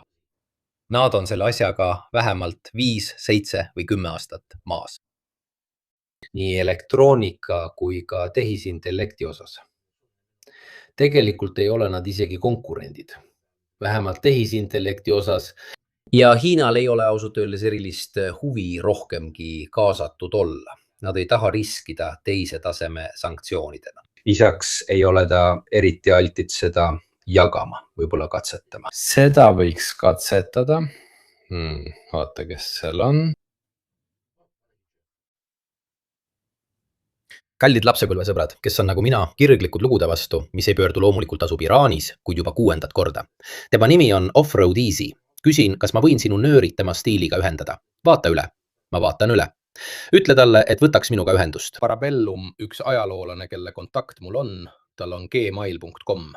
Ma olen alati valmis võõrustama inimesi, kes saavad olukordade kohta täiendavat teavet anda. Tegelikult peame me uuesti tegelema Iraani ja Ameerika Ühendriikidega, arvestades seda, mis praegu toimub, raketirünnakute vahetus ja nii edasi. Nii et lase mul kirjutada. Ma kinnitan sulle, et vastan sulle väga kiiresti. Ja et nagu näeme, ei ole venelastel võimalik täpselt kopeerida seda, mida ukrainlased teevad. Mahtusid nad suudavad kopeerida. Neil puudub see osa internetist ja satelliitidest.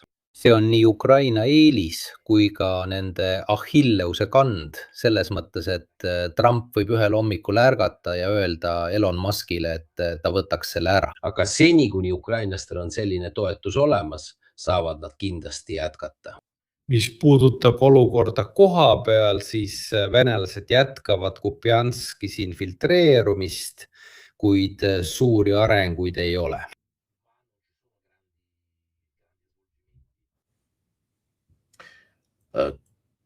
Jah, tehniliselt nad lähenevad. Kupianski tiibadel on taas Vene vägede aktiivsust, mis on natuke...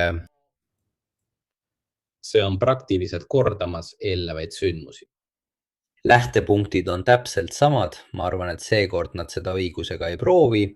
sest polnud vale proovida vallutada Kupianski lääne külge, sest kui lääne külg oleks langenud, oleks tegelikult langenud ka ida külg. Aga seekord arvan, et nad proovivad võtta ida külje aeglaselt. Ei, ma ei öelnud seda õigesti. Saad minust aru. See ei ole nii, et ma ütlesin seda 15 tundi varem juhuslikult Telegrammis. Saad aru, seega tõenäoliselt proovivad nad aedlast lähenemist. Muuseas, viimasel ajal, ütlen ausalt, ilmus üks intervjuu ühe Vene kindraliga. Probleem teoreetiliselt on käimas. Probleem on selles, et selle intervjuu tegi venelane, aga ta on dissidentlik venelane, kes elab välismaal. On olemas ka üsna suur kanal. Ta ei ütle nime, ei ütle auastet, ütleb, et turvakaalutustel. Nii et seda tuleb võtta nii nagu on, ettevaatlikult. See võib olla tõsi, võib ka mitte olla, raske öelda, mis on tõde. Ei ole nii, et ta räägib midagi täiesti uut. Ma arvan, et enamik asju, mida ta ütleb, on enam-vähem need, mida olen ise öelnud. Nii et raske on aru saada, kas See on tõene, sest need on üsna loogilised asjad. lõppkokkuvõttes venelased tasandavad kõik, et edasi liikuda. Kui pead edasiliikumiseks kasutama tulejõudu, on ilmne, et liigud aeglaselt edasi. Droonid muudavad jalaväe kasutamise võimatuks, seega pead sa praktiliselt kõigepealt kõik tasandama. Räägib mõistlik asju. Ma saadan seda hiljem pikemini, aga seda Ta ütleb üsna huvitavaid, mõistlikke asju, mitte midagi eriti paljastavat ja nii edasi. See on peaaegu sama, mida ütles isegi staabiülema kolonel.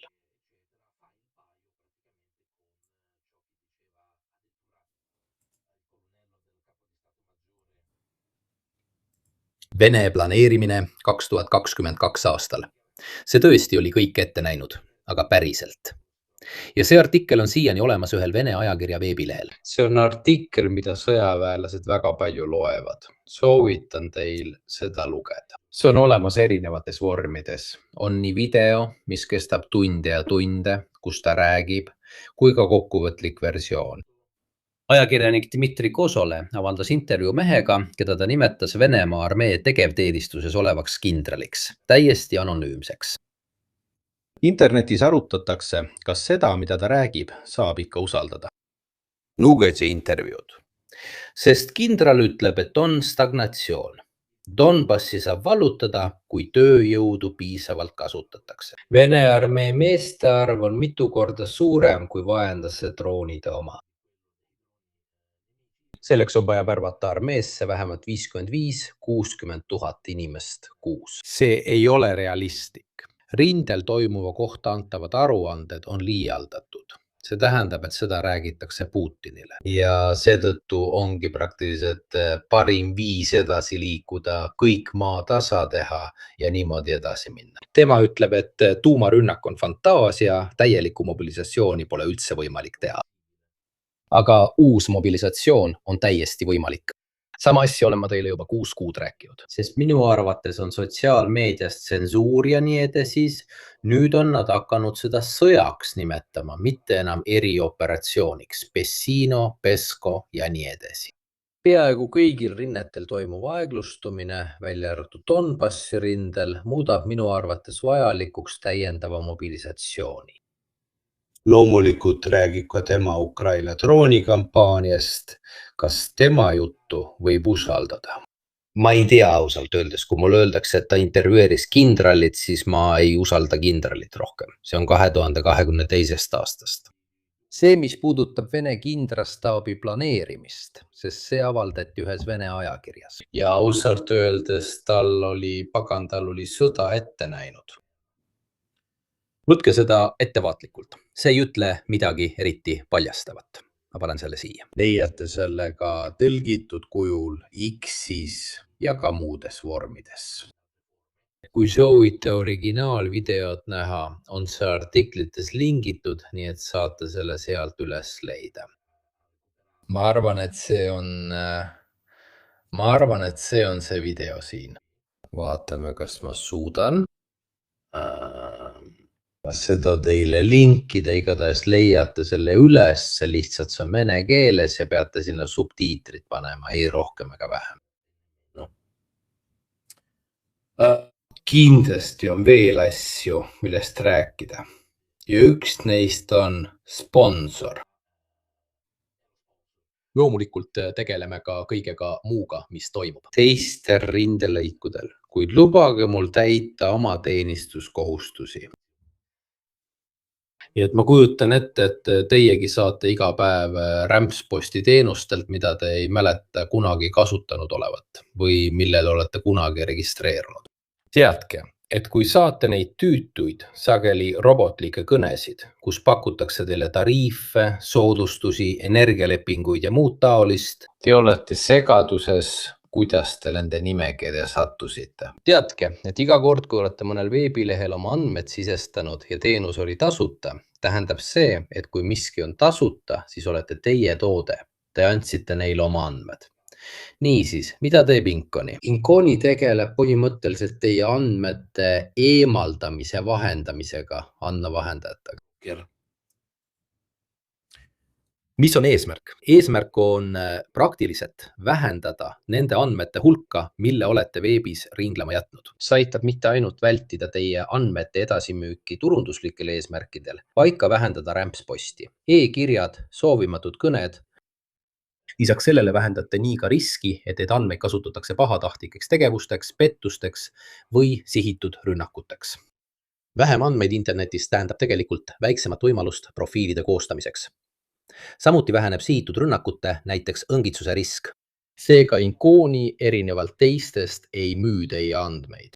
Muidugi maksate vähe, tegelikult väga vähe, sest kui kasutate minu koodi, saate 60% soodustust. Lingi leiate loomulikult kirjeldusest, esile tõstetud kommentaarist, vestlusest ja lisaks toetate ka kanali tegevust. Pidage meeles, et kui teid ei leita, ei saa teid ka segada. Ja nagu ma alati ütlen, kui palju väärtust annate oma ajale. Mina eelistan kulutada paar eurot, et mind nendest kõnedest maha võetaks, nii et mind ei segataks tööajal. Nii et liigume edasi ülejäänud olukordade juurde koha peal, sest loomulikult on kõige olulisemad need, mis puudutavad piirkonda. Limanis, Siverskis, Kostentinivkas, kõik räägivad, kas Kostentinivka on langenud või mitte, alati käib see tõestamise mäng. Ausalt öeldes leian ma selle tüütuna. Miks öelda, et see on langenud?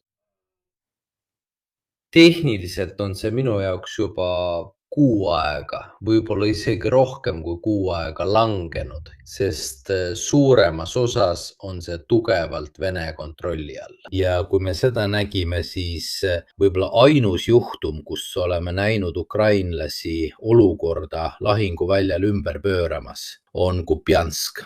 Aga mitte sellepärast, et nad selle ümber pöörasid. Miks?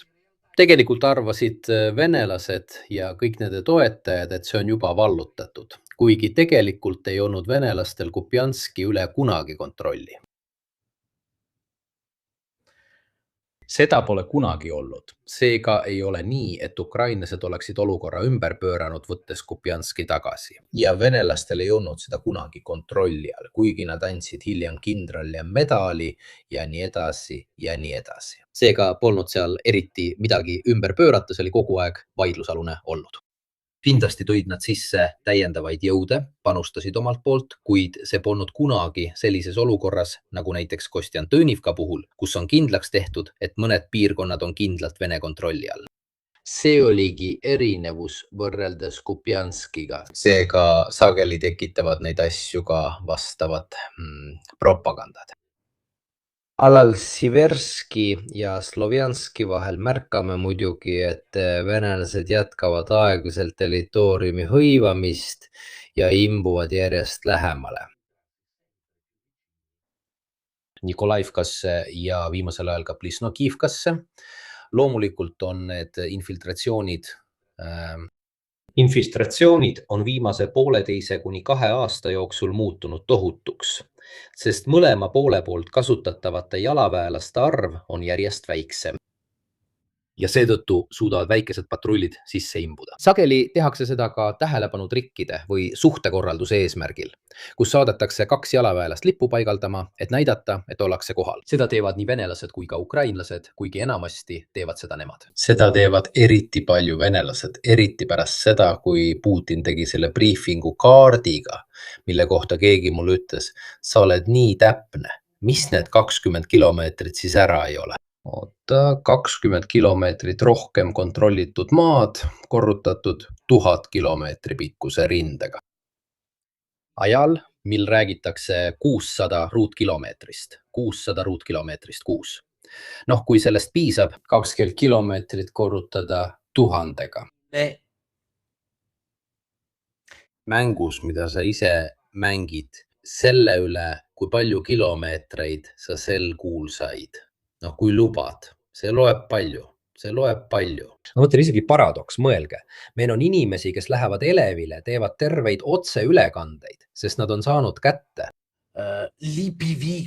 Lipivivka, Raio Aleksandrivka või midagi sellist. Siis nad ei pane tähele, et Kremli ametlik kaart näitab 20 kilomeetrit. See tähendab, poisid, 20 kilomeetrit edasi tähendab valetada.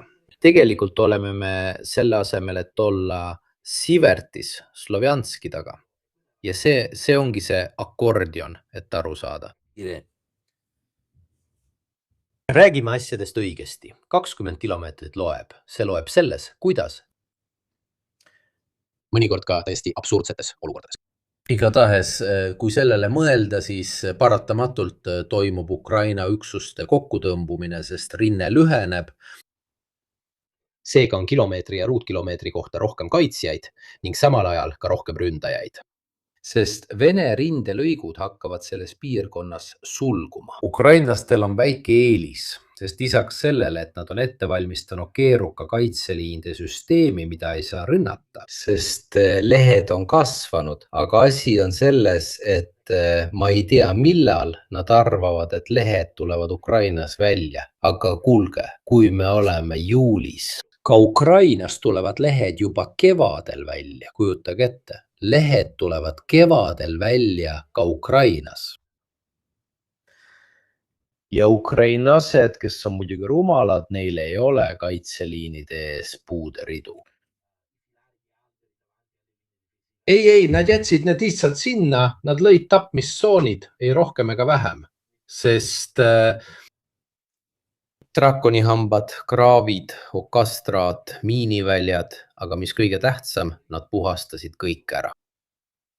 Vähemalt 500 meetrit kuni 1 kilomeeter nende liinide ees, luues sisuliselt droonide jaoks tapmistsoonid. Piisab, kui jälgida asju, aga lehed teevad meile kõigile ära, eks. Ukrainlased ei mõelnud lehtedele, nüüd venelased kasutavad lehti ja teevad suure pealetungi. See on see, mida räägitakse. Lehed, poisid, nad ei olnud lehtedele mõelnud. Lehed. Nii, et kuna on lehed, siis venelased liiguvad edasi. Nad kasutavad neid, sest ausalt öeldes kõik kasutavad põldude ääres olevaid puude ridu ja nii edasi, et edasi liikuda. Aga ei, neid asju ei saa siin kasutada siin ees. Seega ei, lehtede ja puuderidade juttu ei saa kasutada Ukraina kindlustatud vööndi kaitsete kirjeldamiseks. Seda saab kasutada siis, kui räägitakse põldudest, avatumast alast, maapiirkondadest. Siis jah, paratamatult. Kuna Ukraina piirkonnad on sageli jagatud sellisteks põldude ruutudeks, siis seal toimuvad taktikalised liikumised kasutades ära puude ridu, nagu neid sageli kasutatakse ka väikestele linnadele lähenemisel. Aga kui rääkida suuremast teemast, kus kindlustatud jooned on keset tühjust, siis ei oma need absoluutselt mingit tähtsust. Kuna mult seda küsitakse, sest inimesed ei saa aru, kellele ma viitan, siis öeldakse neile ka näita teisi. Aga me räägime praegu sellest. See vähene vastupanu, mis veel alles on ja siis, niipea kui ilusad ilmad seda võimaldasid, nüüd muide hakkavad puud jälle rohetama. ja see võimaldab ka teha operatsioone droonide eest varjatult, sest droonide eest varjumiseks on parem, kui taimestik on üsna tihe. Seega peame ootama, et nüüd kuni sügiseni üritavad venelased kindlustustest läbi murda, aga kõigepealt see 3. liin on kõigepealt täielikult puhastatud, seega pole seal paare ning sinna on ehitatud uue taseme kindlustused, mis on spetsiaalselt loodud selle sõja jaoks, mida me praegu näeme. Ma näen palju lehti, kuhu saab peitu pugeda. Ma näen, et lehti kasutatakse kindlasti nende kindlustatud alade läbimiseks. Pane tähele, et lehestik on peamine element enda kaitseliinide ületamiseks. Loomulikult ütlete seda videos. Kõigepealt see puudariba, mis on täielikult puhastatud. Nad puhastasid selle täielikult ära. Aga mis kõige tähtsam, nüüd kui lehed on välja tulnud, nüüd see tähendab, et video, mille ta tegi, on juulikuust. Ma ei tea, kes selle kirjutas, miks ta seda Travaglios ei kirjutanud, seda ta ütles. Aga loogiliselt võttes peaks keegi ütlema, kummaline, et juulis tulevad lehed välja, eks. Just nii. Ei. Seega võib teha suure vahe ka nende lahingute vahel, mis toimuvad teatud piirkondades, näiteks Zaporižas ja nii edasi, võrreldes sellega, mis toimub Kramatorski ja Slovjanski suunas liikumisel, mis on erinev. Aga neid eristusi tehakse ka Kostjantinivka puhul. Ma mõtlen, et üks asi on linnalahingud Kostjantinivkas, see on üks asi ja hoopis teine asi on see, kui venelased tulevad Kostjantinivka külgedele. Siil on palju põlde, palju ridu, mida saab lähenemiseks kasutada. Need ongi lähenemissuundadeks. Aga ütle mulle, millise lehe alla sa siin Kostjantinivkas peitu tahad pugeda? Jah, muidugi kesklinnas on ka väike park, aga see pole minu meelest üldse asja iva. Ma mõtlen, see ei tundu üldse õige. Kes kurat teeks analüüsi venelaste võimalustest võtta Kramatorsk ja Slovjansk? Ja nüüd lehtede põhjal?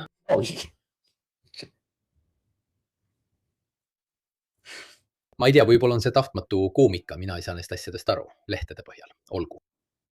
Igatahes tulles nüüd tõsiste asjade juurde, venelased on jätkanud territooriumi hõivamist Kostjantinivkas ja stabiliseerinud mõningaid piirkondi. Neile, kellele meeldib see mänguke, kui Kostjantinivka on langenud, siis ei, tehniliselt ei ole see langenud.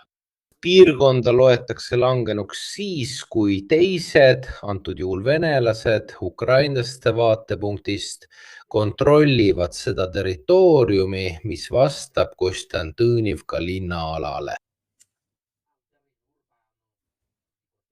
Nii et teoreetiliselt, kui me tõesti tahame neid mänge mängida, siis seni, kuni kas või üks ukrainlane on veel nendel 2 tänaval linna sees, on linn tehniliselt endiselt vaidlusalune.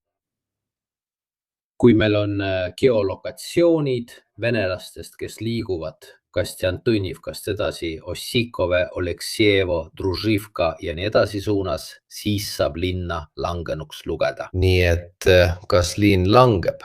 Ja. Linn langeb. Miks nad peaksid saatma vägesid, et proovida päästa olukorda, mis on juba äärmiselt halb? Kas see on langenud? Ei. See on jama. Pole olemas ühtegi Vene vägede geolokatsiooni, isegi mitte Ossikoves. Kuigi mõni patrull oli juba sellesse piirkonda imbunud. Väikesed üksikud juhtumid. Nii et kui kellelegi tõesti meeldib sellest loost rääkida, see väike lugu, Kostjantinivka, jah, Kostjantinivka ei, see variseb aeglaselt, see mureneb aeglaselt ja laieneb tasapisi. Nii kontrolliala, vaidlusalune ala kui ka sügavamale ulatuvate reidide ala. Aga hetkel on ukrainlased seal ja on olemas ka erinevaid videoid Ukraina üksustest, mis on nendes piirkondades geolokatsiooniga tuvastatud. Just selleks, et öelda, vaadake, me oleme ikka veel seal. Seega suure tõenäosusega minu arvates lõpeb Kostjantinivka natuke nagu see Toretski lugu, mäletate küll, eks? See Toretski lugu, kus venelased ütlesid, et nad on selle vallutanud, siis ilmuvad ukrainlased uuesti välja, venelased ütlevad, et nad on selle uuesti vallutanud, siis ilmuvad ukrainlased jälle välja. See on kasulik. eriti ukrainlastele. Esiteks, et ümber lükata need enneaegsed teated, mille peale sõjablogijad sageli ainult vihastavad. Ja teiseks, et võita aega ning jätkata tagalapiirkondade kindlustamist. Aga kui keegi tahab tõesti veel arutada selle üle, kas see on langenud või mitte, siis ei, tehniliselt ei ole see veel langenud. Seal on veel umbes 20–30% piirkonnast kindlalt Ukraina käes. Ilmselgelt on lahing hääbumas, kuid alati saab mängida selle säilitamise peale, ütleme nii-öelda aktiivsena hoida, jätkates väikeste gruppide saatmist. Sest venelaste poolt piirkonnas kasutatud jalaväe arv on küll suurem kui ukrainlastel, kuid see ei ole siiski kaugeltki. Kasulik, kasutatav selleks, et hoida kontrolli all kõike, mis puudutab linna. Seega on väga lihtne ka ukrainlastel, isegi kui nad välja tõrjutakse, väikeste salkadega tagasi tulla ning jätkata vastupanu, isegi lihtsalt selleks, et tüli teha ja aega võita. Seega ma ei keskenduks nii väga sellele, kas linn langes täpselt sel päeval või langeb nädala pärast. Vaatame lahingute üldist suundumust ja nii saab aru, kuidas need tõenäoliselt edasi kulgevad. Ma ei usu, et Kostjantõnivka olukorras toimub mingit tagasipööret. Järgmine lahing toimub Oleksijevo-Razivka suunas. On ka selline lugu, et kui Kostjantõnivka langeb, siis tundub nagu venelased teleporteeruksid otse Kramatorski ja Slovjanski. Kostjantõnivka on lahing, mis on aktiivselt kestnud juba 1,5 aastat. Kostjantõnivka rindel on oldud umbes 3 aastat. Seal on veel Oleksijevo-Družkivka, Kramatorsk, Slovjansk, mis on 6 korda suuremad kui Bahmut. Ja loomulikult, mida rohkem ukrainlasi surutakse ühte piirkonda, seda rohkem kaitsjaid selles piirkonnas on. Ja kuna need on äärmiselt tihedalt üksteise kõrval asuvad linnapiirkonnad, ei ole palju võimalusi kasutada varju ega alternatiive selle pähkli murdmiseks peale selle, et tuleb otse silmitsi seista. Nii et kui te arvate, et see sõda oli venelaste jaoks kulukas Bahmuti vallutamiseks, mis pidi avama, nagu ma kuulsin, 700 kilomeetri pikkused koridorid, aitäh. Kiiev. Ma ei tea, ilmselt üle Dnipro jõe. Tegelikult on see piirkond siin üks raskemaid vallutada, sest see on üks kõige urbaniseeritumaid piirkondi ja seal on kõige rohkem linnalisi ühendusi, mis võimaldab kaitsjatel pidada visa koondatud ja ettevalmistatud kaitset palju rohkem kui Bahmutis või Kostjantinivkas oli võimalik ette valmistada. Seega, ausalt öeldes, kui just homme Putin ei ärka üles, ei avalda midagi ega saada 500 000 meest, see tõesti võiks olukorda muuta. Sellel väikesel rindel usun, et näeme rahulikult Kostjantinivka lahinguid kogu suve jooksul. Parimal juhul on venelased Oleksijevo-Družkivka väravate ees aasta lõpuks või järgmise kevadeks. Nii et mitu korda on ametliku Donbassi vallutamine või selle kuupäev edasi lükatud? 15 korda. Siis ütlen, ei ole tõsi, et venelased on täpselt oma kavatsused ja ajakava välja öelnud. Viimase kuulutasid nad välja 15. novembril, helistage mulle, kui nad 15. novembriks on kogu Donbassi vallutanud. Või kas tavaline inimene võiks arvata, isegi kui ta pole ekspert, analüütik ja nii edasi, kas teile tundub normaalne arvata, et venelased vallutavad kogu Donbassi 15. novembriks? Nii et Kramatov, Slovjansk, Druživka, kui soovid, Druživka, Liman ja isegi veel kaugemale, sest oblast ulatub ka Kramatorskist, Kramatovist, Slovjanskist kaugemale. Arvestades asjade käiku viimase 4,5 aasta jooksul jõuab tõenäoliselt enne tänu Titsio Kajole, jõuab tõenäoliselt enne Elon Musk Marsile. Ja võib-olla 2 aasta pärast teeb keegi minust meemi, et see polnudki nali. Võib-olla 2 aasta pärast alustab Elon Muski programm Marsile ja nad pole ikka veel Kramatorskis, Kramatovis, Slovjanskis. Umbes sellised ongi ajaraamid selles sõjas. Aga õigesti öeldes droonid on kõik nii palju aeglustanud, et isegi venelased saavad aru, et inimkaotuste hind maa hõivamiseks on liiga kõrge. Seega ei ole territooriumi muutuste seisukohalt eriti midagi suurt öelda. Võitlus jätkub tavapärasel kilomeetril Konstantinivkas ja nii see läheb edasi. Veel tükk aega, 5 minutit ja ma lõpetan, sest loomulikult on ka teised piirkonnad, mis pole viimase 6 kuu jooksul eriti muutunud. Kui vaatame Pokrovski ja kogu ülejäänud olukorda, siis oleme enam-vähem samas seisus. Vaadake kaarti. Pokrovski ja Rodinski piirkonnas. Viimase aasta jooksul oleme liikunud Pokrovskist, mis on siin, Hrišineni, mis on siin. Me räägime 5 kilomeetrist. Nad võtavad siin 5 kilomeetrit, aga kaotavad 18 kilomeetrit seal Novopavlivkas. Tegelikult, kui me vaatame lõpuks bilansi olukorda kilomeetrite mõttes, siis minu arvates, nagu ma ütlesin ka mõni aeg tagasi otseülekandes, paneb see natuke mõtlema. Ruutkilomeetrites, kas võidetud või kaotatud, pole sellel eriti mõtet. Sest mina võin võtta 10 kilomeetrit põlde ja sina võtad 10 ruutkilomeetrit linna, siis on 10 ruutkilomeetril linnal palju suurem väärtus. Probleem on selles, et nemad ei võta 10 kilomeetrit ega 20-ki. Sest kui me vaatame arengut, siis märkame, kui palju on talve, Starlinki internetitsensuuri, Ukraina droonide ülekaalu, Palantiri ja muu sellise tegurid sõjale mõju avaldanud. Kuni 2026. aasta jaanuarini. Vene rünnakute aktiivsus oli enam-vähem kooskõlas varasemate aastate üldise tegevusega. Siis äkitselt. Veebruaris edi.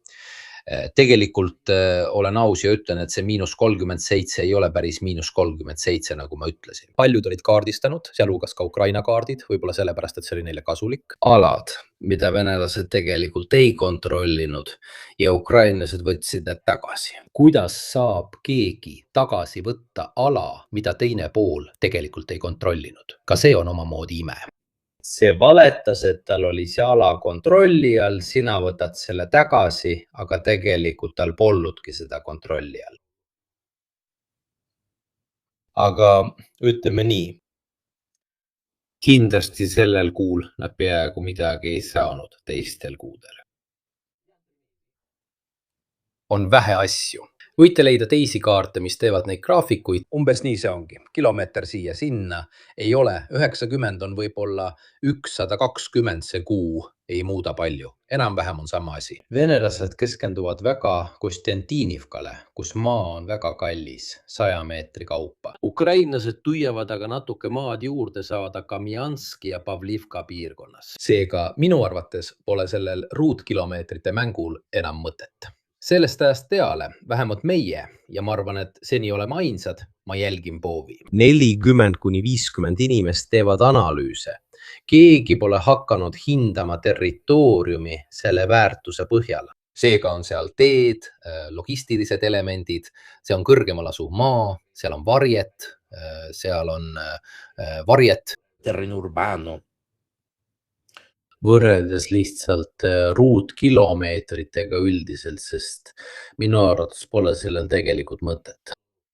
Sest kui mängida selle peale, siis olgu, venelased võtavad Konstantinivka või Kramatorski, mis on 30 ruutkilomeetrit või mis iganes see on. Venelased võtavad selle. Ja ukrainlased võtavad Sumi põhjaosas 100 ruutkilomeetrit põlde. Ja seda peaks hindama kui Ukraina võitu, kui nad võtavad 100 ruutkilomeetrit põlde, samal ajal kui kaotavad Kramatorski. Keegi ei teeks seda.